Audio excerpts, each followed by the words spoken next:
Bonjour, nous sommes en 2014 dans le site de l'Institut Docteur Angélique, un institut de philosophie et de théologie à l'école de Saint Thomas d'Aquin, le Docteur Angélique, dans une série de vidéos sur la bioéthique. Et je voudrais aborder, dans la série concernant le bien vivre, le fait de vivre au mieux possible sur Terre, la question suivante. Celle de toutes les manipulations, ou plutôt les transformations de la personnalité psychologique, par n'importe quelle méthode que ce soit, depuis le médicament, les molécules chimiques, en passant par l'opération chirurgicale. Donc c'est une morale, on pourrait dire, d'une forme de psychiatrie. C'est quelque chose d'absolument nécessaire à faire. D'autant plus qu'en 2014, quand je fais cette vidéo, on peut dire que le grand continent ignoré, même si la science avance, que le cerveau est de mieux en mieux connu, mais ce grand continent qu'est le cerveau est ignoré. On peut dire que dans les hôpitaux psychiatriques, beaucoup de médicaments sont en fait simplement des formes de camisole de force chimiques, parce qu'on ne sait pas quoi faire, et que ça calme un peu les délires de certains malades. Il y a un siècle, ces malades auraient été attachés par un vêtement qui les empêchait de se blesser ou de blesser les autres. Donc évidemment, lorsqu'on va dans les hôpitaux psychiatriques, on voit des personnes à la psychologie éteinte. Ça, c'est l'effet des médicaments. Et quelquefois, eh bien, c'est mieux que rien. Mais véritablement, il n'y a pas de vrais soins, parce qu'on ne connaît pas encore assez de molécules adaptées aux pathologies. Pourtant, il y a des choses qui ont énormément progressé. Je pense aux neuroleptiques, tous les traitements des schizophrénies. Il y a des choses qui véritablement permettent un mieux-être, permettent d'arrêter les voix qui hurlent en soi parfois et qui font comme une deuxième personnalité en soi. Tout le mystère de ces médicaments, c'est évidemment que chaque patient doit trouver sa dose, tel médicament marchera, et puis il y a l'accoutumance. Bref, c'est un domaine extrêmement complexe. Alors, je ne parlerai pas seulement des médicaments. Il y a un autre aspect qui doit être approché, c'est la possibilité de l'opération chirurgicale pour améliorer la santé d'un malade, ou alors, quelquefois, pour manipuler un malade. Parce que, comme dans tous les sujets de bioéthique, il faut considérer la finalité de ce genre d'opération. Alors, on sait très bien que, au XXe siècle, une opération particulière a été rendue célèbre. Il s'agit de la lobotomisation. Ça veut dire qu'on s'était rendu compte que ici, derrière le front, il y a un organe particulier qui semble commander les émotions de colère, d'agitation, de domination.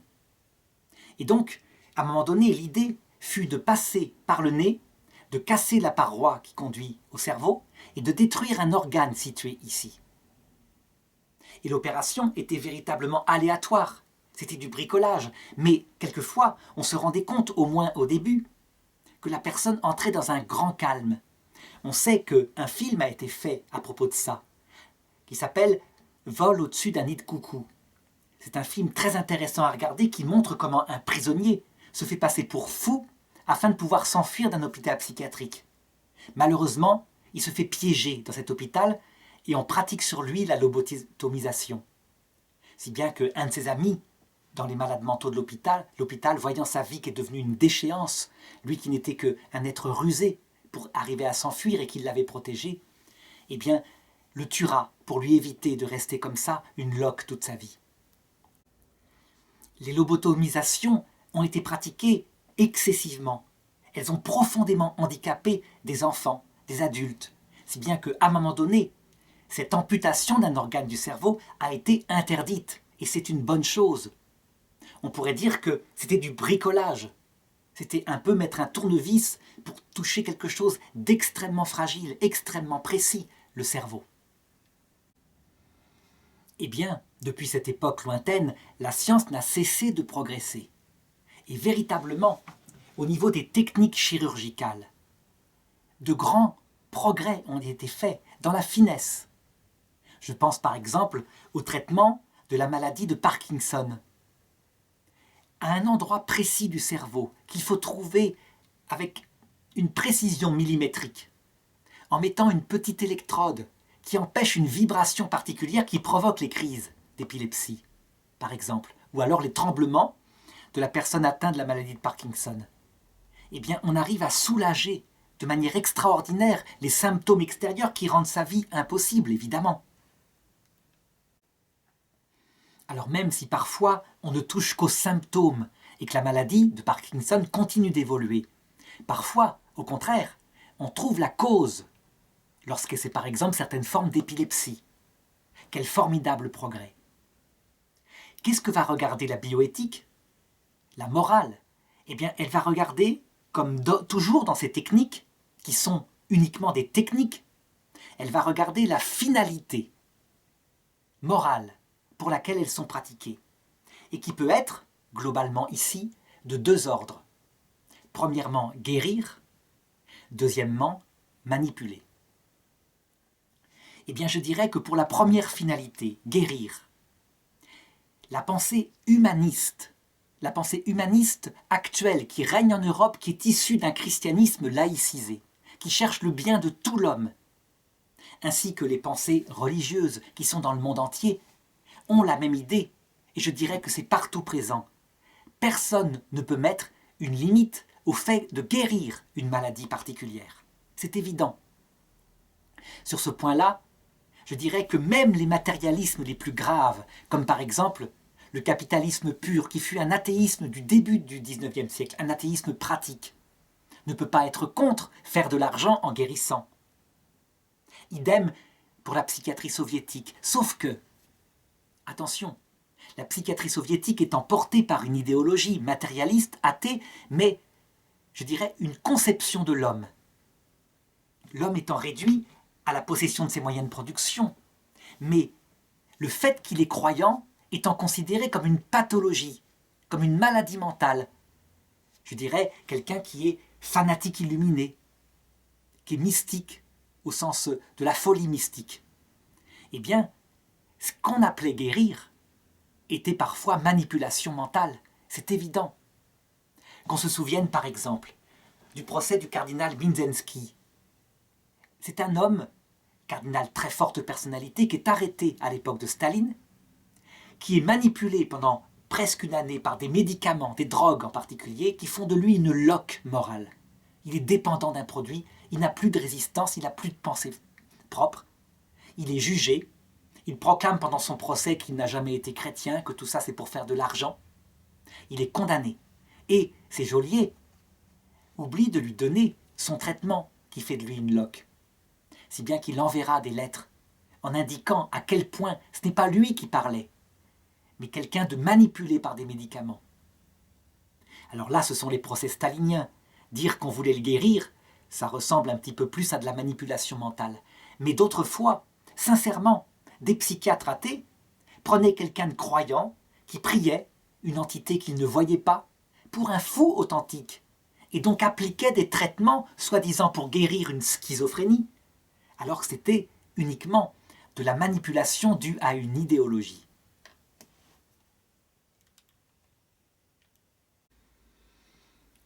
Pour ce qui est de la deuxième forme de matérialisme qui a été connue au XIXe et XXe siècle, le culte de la gloire patriotique, nationale, quelquefois raciale, eh bien pareil, les opérations qui permettaient d'aller mieux étaient intéressantes, en particulier pour les grands traumatisés de la guerre. Par contre, pour ce qui est du nazisme, qui lui mettait l'accent sur le caractère unique, supérieur de la race, pas question de faire des expériences de guérison sur des gens allemands qui étaient malades psychologiquement. C'était du temps perdu. Il valait mieux éliminer ces malades de manière à ce que la race s'améliore par une forme d'eugénisme. Et c'est ce qu'a pratiqué Hitler. Des milliers de malades psychiatriques, de personnes dépressives, de fous aussi, d'handicapés mentaux, ont été éliminés par ordre des SS. Ce qui a suscité à un moment donné une protestation vive d'un cardinal allemand et de certains pasteurs, qui a fait que les nazis ont reculé un peu. On le voit, chacun de ces matérialismes a sa logique propre, qui aboutira à des conclusions différentes. Le troisième groupe de matérialisme athée, celui lié à l'hédonisme, au plaisir, qui est sorti après les guerres mondiales, eh bien, en ce qui le concerne, il y a un intérêt réel pour les molécules qui permettent de guérir le psychisme, et même pour les opérations. Mais cette fois, autour d'autre chose. La nécessité d'être heureux en urgence. Ça veut dire que si on peut aider une personne dépressive par des médicaments à aller bien, pour faire de sa vie une source de plaisir, eh bien, on sera tout à fait pour. Et là, la recherche, elle cherche effectivement à diminuer la douleur de toutes les manières possibles, y compris pour les soins palliatifs. Ce sont des progrès extraordinaires. Mais attention, avec un double tranchant. C'est que ce matérialisme-là, qui n'est pas un humanisme, mais qui influence l'humanisme étant lui-même fragilisé parce qu'il n'a pas de structure forte sur l'idée qu'un créateur pourrait avoir voulu quelque chose de bien pour l'homme. Donc l'humanisme a beau dire qu'il faut respecter l'homme dans sa nature, à un moment donné, s'il est athée, il va glisser dans le sens de ses idéologies. Et donc, quand une personne n'arrive pas à être heureuse, que sa pathologie, comme par exemple la dépression, semble chronique, qu'on n'arrive pas à la dépasser, eh bien, tôt ou tard, et ça s'est passé au bout, je dirais, après la Seconde Guerre mondiale, de à peu près 70 ans, donc dans les années 2000, 2014, tôt ou tard, on votera des lois pour qu'une personne, soit qui est malade physiquement, de manière incurable, soit qui peut justifier d'un mal-être psychologique de manière chronique et incurable, puisse demander, à travers un mécanisme de 3 lettres recommandées en Belgique, puisse demander le suicide assisté, l'euthanasie. Et les choses seront acceptées. Ça veut dire que la commission chargée de vérifier la validité de telles demandes a été mise en cause en 2013, gravement en Belgique, parce qu'elle acceptait tout. Et la Belgique elle-même, à force de se diriger dans ce sens-là, a fini par s'orienter vers une réflexion pour que des enfants puissent demander l'euthanasie lorsqu'ils souffrent psychiquement ou alors physiquement de manière incurable, mais l'un ou l'autre. On le voit, c'est dans la logique de l'hédonisme, ça veut dire du culte du plaisir. Une vie sans plaisir est une vie indigne. On trouve le médicament, tout de suite la vie devient digne. Et la dignité est jugée à cette capacité immédiate de trouver du bonheur. L'humanisme, face à ça, il n'est pas à l'aise, parce qu'il se dit, mais si quelqu'un passe par une crise d'adolescence ponctuelle, comme presque tous les adolescents, ou beaucoup en tout cas, et qu'il vient un jour à demander un suicide assisté, parce qu'il estime que c'est son droit, comme personne libre, capable de juger du sens de la vie, qu'est-ce qu'on fera? On lui accordera? Alors que peut-être en lui trouvant une finalité, un but, eh bien, on l'aurait sorti de ses problèmes d'adolescence. Donc il y a une gêne réelle par rapport à ce culte du plaisir, ce culte matérialiste qui définit l'homme par son plaisir, carpe diem, parce qu'il n'y a rien après la mort. Donc la métaphysique est en jeu là-dessous. Je sais que certains disent que non, c'est uniquement une réflexion éthique, le sens de la vie n'est pas en jeu. En réalité, si. S'il n'y a rien après la mort, si tout se termine par le néant, tout est vanité, sauf être heureux tant qu'on peut, tant qu'on est jeune. La souffrance n'a aucun sens, n'apporte rien. Il faut la soulager, et si on souffre trop, il faut partir, dans le néant, c'est tout. Il suffit de comparer avec les sagesses religieuses pour se rendre compte de la différence. Se rendre compte comment l'humanisme, lorsqu'il se dit sans Dieu, finit par tomber du côté du matérialisme.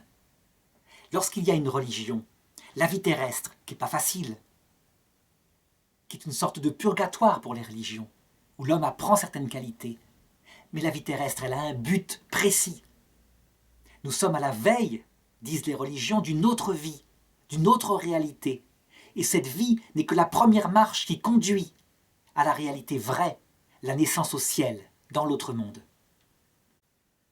Du coup, tout ce qui fait cette vie, y compris le silence de ce Dieu qui se cache, et les angoisses, et la vieillesse, et la mort qui tarde à arriver, tout peut servir à préparer à un homme un cœur humble, à condition, bien sûr, de ne pas crâner devant la souffrance. Il ne s'agit pas de mépriser les médicaments.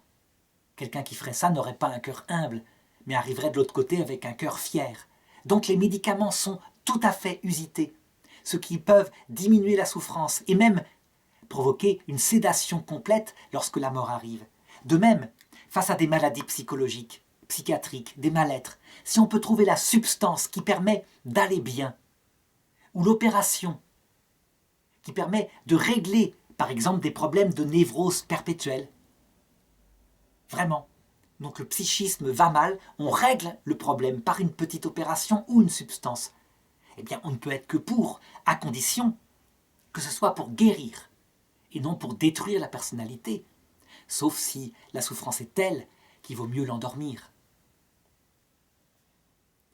Alors maintenant, il reste, je dirais, une deuxième finalité de ces techniques, de ces médicaments. La finalité qui consisterait à manipuler l'homme, à le mettre au service d'autres hommes, ou même d'une politique. Ces techniques ne sont pas seulement des opérations, des substances chimiques. Les sectes les pratiquent. Ça peut être l'accumulation du manque de sommeil. Ça peut être un perpétuel enseignement qui empêche de prendre du recul par rapport à la réalité.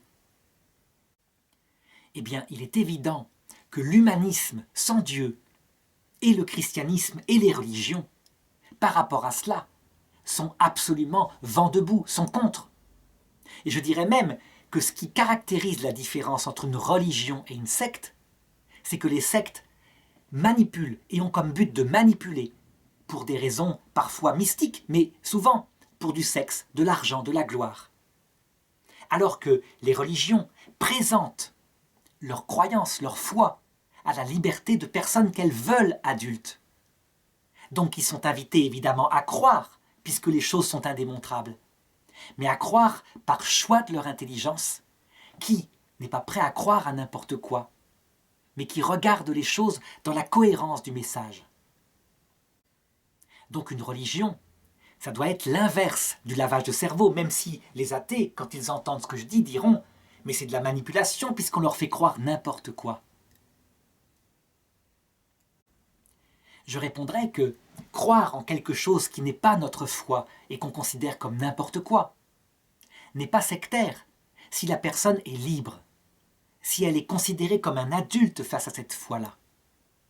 Et au contraire, développer un rationalisme, mais un rationalisme étouffé par un poids, une chape de plomb, au point qu'on ne peut pas penser autrement, eh bien ça peut être, quelquefois, véritablement sectaire. Alors évidemment, la limite entre guérison et manipulation, de même que la limite entre éducation et manipulation, eh bien, elle est difficile à faire. Et celui qui a des principes différents qualifiera ce que fait l'autre de manipulation. C'est toujours comme cela. On peut dire que le principe, c'est que si un médicament, si une technique chirurgicale permet d'aller mieux, de prendre des choix plus adultes, eh bien, il n'y a aucune objection. Par contre, si elle est finalisée par une domination, une empreinte d'un être sur un autre, ou d'un État sur un peuple, il y a quelque chose qui pose problème, mais qui ne posera pas problème aux idéologies matérialistes. Je veux dire par là que si on regarde le capitalisme pur, à un moment donné, il a pu même se servir de la religion, effectivement, pour endormir le peuple, pour faire qu'il accepte davantage des conditions indignes. Le marxisme a dénoncé ça, mais lui-même, il a utilisé la psychiatrie complète pour manipuler un peuple, sans compter la terreur. Mais la psychiatrie servait perpétuellement pour dénoncer les hommes religieux comme étant des malades mentaux. Pour ce qui est du deuxième matérialisme, donc le culte de la patrie, qu'on se souvienne, dans la guerre 14, comment est-ce que des hommes étaient envoyés, chargés des tranchées ennemies, qui n'avaient aucune chance de passer, mais que, au nom de la patrie exaltée, et avec un peu d'alcool, eh bien quelquefois ils y allaient quand même. Et quand des mutineries se faisaient, parce que le réalisme était là, les soldats n'étaient pas contre gagner la guerre, mais pas n'importe comment, pas par le suicide. eh bien ces gens parfois étaient passés par les armes, donc l'arme de la terreur pouvait devenir une arme sectaire. Pour ce qui est du nazisme, n'en parlons pas. La manipulation a été faite par les discours enflammés d'Hitler, qui sont tombés sur un terrain évidemment propice à cela, un terrain humilié nationalement, qui rêvait de revanche. Et je pense que Hitler, au début, n'a pas eu besoin de plus. Évidemment, quand il a commencé à perdre la guerre, son instrument, ça a été la terreur. Et des soldats qui s'enfuyaient, qui étaient réputés avoir déserté, étaient immédiatement fusillés par des feldgendarmes chargés de cela, par des SS aussi. Du côté de l'hédonisme exalté, on pourrait dire, là, on ne va pas voir ce genre de manipulation par des médicaments ou par des techniques. Eh bien, pas du tout, ça peut arriver de la même façon. À savoir que quelqu'un qui penserait autrement que le plaisir immédiat, selon la liberté totale, pourrait véritablement recevoir des pressions. Même l'hédonisme peut sombrer à la tyrannie si, à un moment donné, il n'y a pas une remise en place véritable du respect de la personne humaine. Alors je voudrais conclure cette vidéo par un sujet qui touche à la religion cette fois. Un sujet dont j'ai traité dans d'autres vidéos mais qui mérite d'être réabordé ici. À savoir ce fantasme qui traîne partout dans les religions évangéliques d'abord, puis dans le christianisme, sur la possibilité de créer une sorte de puce informatique implantée dans le cerveau et qui manipulerait la personne humaine. Évidemment, je l'avais dit dans une autre vidéo, si ceci a tellement d'impact sur les chrétiens, c'est à cause d'un texte de l'Apocalypse qui dit qu'à un moment donné viendra un antichrist qui empêchera d'acheter ou de vendre, sauf si les hommes sont marqués sur la main et sur le front par la marque de la bête 666. Et donc il s'est répandu dans les milieux chrétiens que tôt ou tard, une puce informatique serait obligatoirement greffée dans le corps des hommes, non seulement pour les localiser, mais pour imposer des influences psychiques qui les manipuleraient. Je dirais qu'une telle pratique peut exister. Si une technologie le permet, toutes les dictatures, tous les totalitarismes en rêveraient. Le problème, c'est que ces théories du complot le voient dans les pays libres, dans les pays qui pratiquent un humanisme. Et donc, ils pensent que l'Amérique, la France, sont en fait de super tyrannies camouflées sous une apparence de liberté qui préparent ce puçage, donc l'implantation de ces puces informatiques. Je dirais que face à ces peurs, ce n'est pas tellement le christianisme qui doit s'inquiéter, mais c'est simplement le citoyen libre. Donc ça ne concerne pas tellement le domaine de la religion, qui, elle, peut se rendre compte que ça ne concerne pas vraiment son dogme. C'est une interprétation du texte qui est malheureuse, qui est matérialiste, qui est fondamentaliste. Ce texte ayant une signification bien plus profonde. Le fait qu'à chaque période, selon l'idéologie dominante de la période, si quelqu'un professe autre chose, il ne peut plus acheter, vendre, ça veut dire qu'il n'a plus d'impact, il ne peut plus passer dans les médias, il ne peut plus s'exprimer.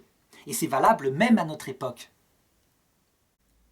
C'est valable particulièrement dans les pays européens qui ont une tradition comme cela, où l'État encourage la pensée dominante de l'époque. Alors que du côté de l'Amérique du Nord, où des gens ont fui ce genre de pratique qui date de l'Inquisition, eh bien, on a une pratique de la liberté de penser, y compris de penser des choses auxquelles on n'est pas d'accord et auxquelles on répond par des arguments. En tout cas, je dirais que, pour ma part, je crains bien plus la manipulation par l'idée dominante qui s'insinue par le fait qu'il y a des médias qui vont dans un seul sens. Et je suis beaucoup plus encouragé, par exemple, par l'existence d'Internet, qui fait éclater la pensée dominante pour qu'il y ait plusieurs opinions. Quelquefois des opinions radicales, mais au moins qui peuvent s'exprimer. J'ai vu en particulier quelque chose de très amusant apparaître en Europe occidentale, pays libre. Ça s'appelle La Voix de la Russie.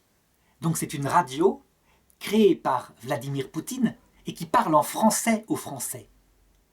Et Vladimir Poutine le fait en disant « c'est parce que les Français sont manipulés, Radio Paris ment. Ça veut dire qu'en fait, on est dans le même état que lorsqu'il n'y avait qu'un seul média, pendant la Seconde Guerre mondiale, le média des Allemands. En écoutant quelques émissions de cette radio, qui par ailleurs, on peut être d'accord ou pas d'accord, il y a beaucoup de choses qui pour moi ne me plaisent pas, mais peu importe, on s'aperçoit que Internet, véritablement, est le remède à cette possibilité de manipulation. Et que l'être humain, s'il doit être un jour manipulé par une puce implantée, eh bien, il pourra se révolter. Parce que l'être humain est une personne dotée de liberté.